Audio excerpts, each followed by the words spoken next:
Hello friends, आज हम देखेंगे फ्यूचर टेंस का यूज इंग्लिश में कैसे करते हैं। फ्यूचर टेंस, जिसको हम हिंदी में भविष्य काल कहते हैं, उसके कुछ इंग्लिश में रूल्स होते हैं जो हमें देखने हैं कि इसको कैसे हम यूज करें इंग्लिश लैंग्वेज में। इसके लिए पहले हमें ये टेबल समझना बहुत जरूरी है।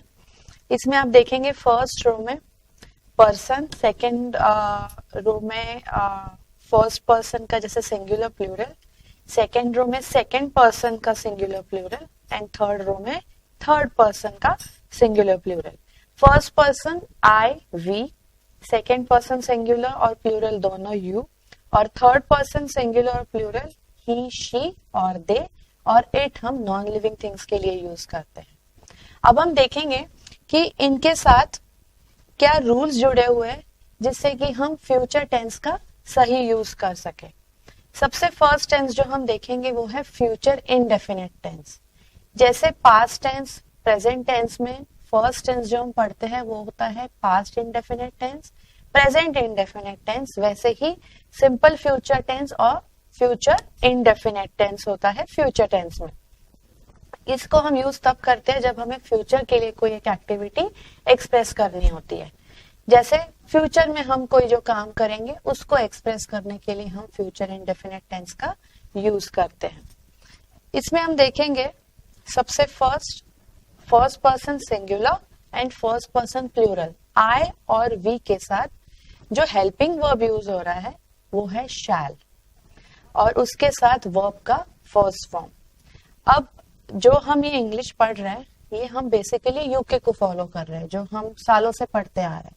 अब अगर आप इंग्लिश लैंग्वेज का यूज देखेंगे इंटरनेट पे तो वो ज्यादा यूएस से इन्फ्लुएंस्ड होता है, इसीलिए वहां पे आप देखेंगे कि आई विल या वी विल का यूज करते हैं। वो भी यूज गलत नहीं है, पर हम यहाँ पर शैल का यूज करके यहाँ पर हम पढ़ेंगे ताकि हमें ये पता रहे कि आई और वी के साथ बेसिकली तो शैल ही यूज होता था। अब just because we are following the US English अब हमने विल यूज करना शुरू कर दिया है, बट जस्ट कि आपके नॉलेज में हो इसीलिए यहाँ पे हम शैल का यूज देखेंगे। सो आई शैल कॉल हर टुडे। अब इसमें हम देख रहे हैं कि जो हमारा हेल्पिंग वर्ब है वो है शैल, और कॉल वर्ब का फर्स्ट फॉर्म हम यूज कर रहे हैं। Similarly we shall go to Delhi tomorrow, कल की बात हो रही है, फ्यूचर टुमारो की बात हो रही है, इसमें भी वी है इसलिए इसके साथ शैल और वर्ब का फर्स्ट फॉर्म गो का यूज हो रहा है। सो ये बड़ा सिंपल है याद रखने के लिए। आई और वी के साथ जो हेल्पिंग वर्ब आएगा फ्यूचर इंडेफिनिट टेंस में वो होगा शैल और उसके साथ वर्ब का first form, just like present indefinite tense. बस यहाँ पे फर्क ये है कि हम हेल्पिंग वर्ब शैल का यूज कर रहे हैं जिससे कि हमें पता लगता है कि हम फ्यूचर की बात कर रहे हैं। नेक्स्ट हम देखेंगे यू जो second person, they third person plural, he she it के साथ हमने विल का यूज करना है। विल इन सारे second person third person singular plural के साथ जो हेल्पिंग वर्ब यूज होता है वो होता है विल। विल के साथ फिर वर्ब का फर्स्ट फॉर्म। जैसे कि हम देखेंगे you will study hard for your exams, तुम एग्जाम्स के लिए अच्छे से तैयारी करोगे, फ्यूचर की बात हो रही है। He will reach today, she will join next week, they will come with us for dinner, it will rain tonight। अब हर जगह आप देखेंगे कि हेल्पिंग वर्ब विल का यूज हो रहा है और वर्ब हर जगह पे V1 है या वर्ब का फर्स्ट फॉर्म यूज हो रहा है। सो ये फ्यूचर इनडेफिनिट टेंस में हमने देखा आई वी के साथ शैल का use, you they he she it के साथ विल का यूज और वर्ब का first form. So this was about the future indefinite tense. Next tense जो हम देख रहे हैं वो है फ्यूचर कंटिन्यूअस टेंस। फ्यूचर में एक किसी फ्यूचर मोमेंट की बात हो रही है और उस मोमेंट पे कौन सी एक्टिविटी कंटिन्यूअस होगी या कंटिन्यू चल रही होगी उसके बारे में उसको एक्सप्रेस करने के लिए हम फ्यूचर कंटिन्यूअस टेंस का यूज करते हैं। अब हम देखेंगे कि इसका यूज कैसे किया जाता है। जैसे कि हमने इनडेफिनिट टेंस में देखा, सिमिलरली यहाँ पर भी आई और वी के साथ शैल का यूज हो रहा है और शैल के बाद हम बी यूज कर रहे हैं और उसके बाद वर्ब का फर्स्ट फॉर्म और उसके बाद आईएनजी, मतलब हम जेरेंड यूज कर रहे हैं, शैल बी वर्ब का continuous form. I shall be going to Mumbai next month, अगले महीने में मुंबई जा रही होंगी। We shall be attending the seminar tomorrow, कल हम सेमिनार अटेंड कर रहे होंगे। सो एक फ्यूचर मोमेंट की बात हो रही है, और उस मोमेंट पे जो एक्टिविटी कंटिन्यूअस चल रही होगी वो हम फ्यूचर कंटिन्यूअस टेंस के थ्रू एक्सप्रेस कर रहे हैं। अब हम देखेंगे कि you, he, she, they, it के साथ हमने कैसे फ्यूचर कंटिन्यूअस टेंस यूज करना है। ये है second person singular plural, third person singular plural. अब इनके साथ जो हेल्पिंग वर्ब यूज हो रहा है वो अगेन विल का हम यूज कर रहे हैं, उसके बाद हम बी यूज कर रहे हैं, और फिर वर्ब का continuous form.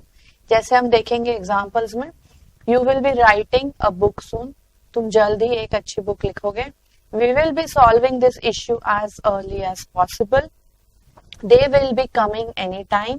He will be flying to Mumbai tonight. She will be taking cooking classes next month. The train will be arriving soon. अब इन सारे सेंटेंसेस में एक फ्यूचर मोमेंट पे जो एक्टिविटी कंटिन्यूअस होगी उसके बारे में बात की जा रही है।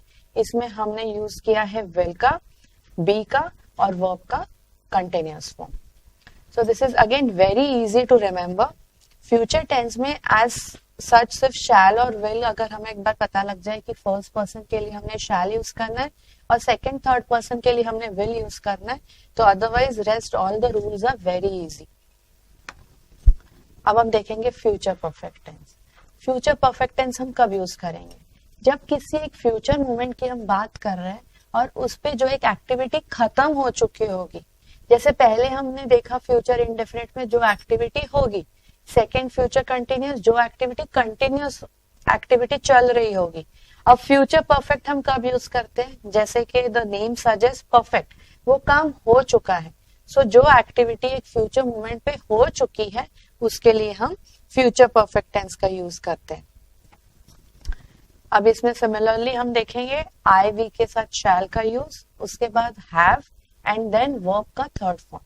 जैसे कि हैज, हैव, हैड हमें पता है इनके साथ हमेशा वर्ब का थर्ड फॉर्म ही यूज होता है, चाहे वो एक स्टेटमेंट हो चाहे कोई क्वेश्चन हो।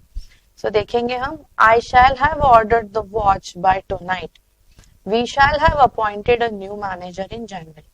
फ्यूचर मोमेंट की बात हो रही है, जनवरी तक हम एक मैनेजर अपॉइंट कर चुके होंगे। I shall have ordered the watch by tonight, आज रात तक मैं वॉच ऑर्डर कर चुकी हूँ। सो फ्यूचर मोमेंट पे जो टास्क या एक्टिविटी हो चुकी होगी उसको हम फ्यूचर परफेक्ट के थ्रू एक्सप्रेस करते हैं। नेक्स्ट हम देखेंगे कि you, they, he, she, it के साथ विल का यूज, फिर हैव का यूज एंड देन वर्ब का third form. So the sentences would be, you will have graduated by next year, अगले साल तक तुम ग्रेजुएट हो चुके होगे। They will have got the awards tomorrow, he will have contacted him, she will have developed a new program, the train will have reached by the time we reach। हमारे पहुंचने तक ट्रेन पहुंच चुकी होगी। सो हमारे पहुंचने तक फ्यूचर मोमेंट की बात हो रही है, तब तक ट्रेन स्टेशन पे पहुंच चुकी होगी या आ चुकी होगी, ये एक्सप्रेस करने के लिए हम फ्यूचर परफेक्ट टेंस का यूज कर रहे हैं। सो इसमें हमने विल, हैव एंड वर्ब का थर्ड फॉर्म यूज किया है। नेक्स्ट हम देखेंगे फ्यूचर परफेक्ट कंटिन्यूअस टेंस। एक फ्यूचर मोमेंट पे जो एक्टिविटी कंटिन्यूअस चल रही होगी और वो एक्टिविटी हो सकता है कि इस प्रेजेंट मोमेंट से भी पहले मतलब पास्ट में शुरू हुई हो, या इस प्रेजेंट मोमेंट से जिस मोमेंट तक की हम बात कर रहे हैं इस बीच वो एक्टिविटी शुरू हो, और हम वो एक्सप्रेस कर रहे हैं फ्यूचर मोमेंट के वक्त कि जब वो एक्टिविटी कंटिन्यूअस चल रही होगी। ये बड़ा ही कंफ्यूजिंग टेंस है, इसको बहुत कम यूज किया जाता है, बट हमें इसका कॉन्सेप्ट पता होना जरूरी है। जैसे हम एग्जांपल्स देख रहे हैं, I shall have been working here after 5 years, अभी मैं यहीं पे काम कर रही हूँ, आई एम वर्किंग हियर, हो सकता है कि 5 साल बाद भी मैं यहीं पे काम कर रही हूँ। सो ये एक्सप्रेस करने के लिए I use the future perfect continuous tense. We shall have been playing cricket till evening, हम क्रिकेट अभी खेल ही रहे हैं पर हम शाम तक खेल रहे होंगे, ये एक्सप्रेस करने के लिए फ्यूचर परफेक्ट कंटिन्यूअस टेंस। हो सकता है कि जिस मोमेंट पे हम ये एक्सप्रेस कर रहे होते हैं प्रेजेंट मोमेंट पे, उस वक्त वो शायद एक्टिविटी शुरू ना हुई हो और इसके बाद शुरू होने वाली हो, बट जिस फ्यूचर मोमेंट की हम बात कर रहे हैं तब तक वो एक्टिविटी कंटिन्यूस है। इसमें भी बड़ा सिंपल रूल है, आई वी के साथ शैल, फिर have just because it is future perfect, have फिर बीन, फिर वर्ब का continuous form to make it a future perfect continuous sentence. अब you, he, she, it, they के साथ सिमिलरली जैसे पहले भी हमने देखा, विल का यूज, फिर फ्यूचर परफेक्ट कंटिन्यूस टेंस है इसीलिए फ्यूचर के लिए will, have been perfect tense के लिए, एंड कंटिन्यूस है इसीलिए वर्ब का continuous form, and then rest of the sentence. हम एग्जांपल्स देखेंगे इसके। You will have been reading this book for hours till you finish it. अभी शायद रीडिंग शुरू नहीं की है, बट जब तुम ये बुक रीड करना शुरू करोगे तो तुम इसको कंटिन्यूसली पढ़ते रहोगे जब तक ये खत्म ना हो। He will have been visiting you as long as you stay here.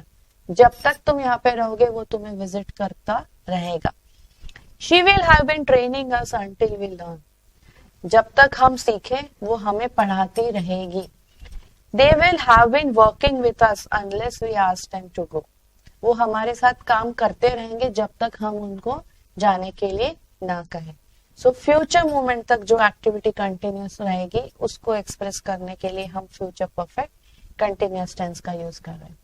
वैसे जो हम कम्युनिकेशन करते हैं उसमें सबसे ज्यादा हम पास्ट टेंस का यूज करते हैं, प्रेजेंट टेंस उसके बाद उसका कम यूज होता है, और सबसे कम लीस्ट यूज होता है फ्यूचर टेंस का।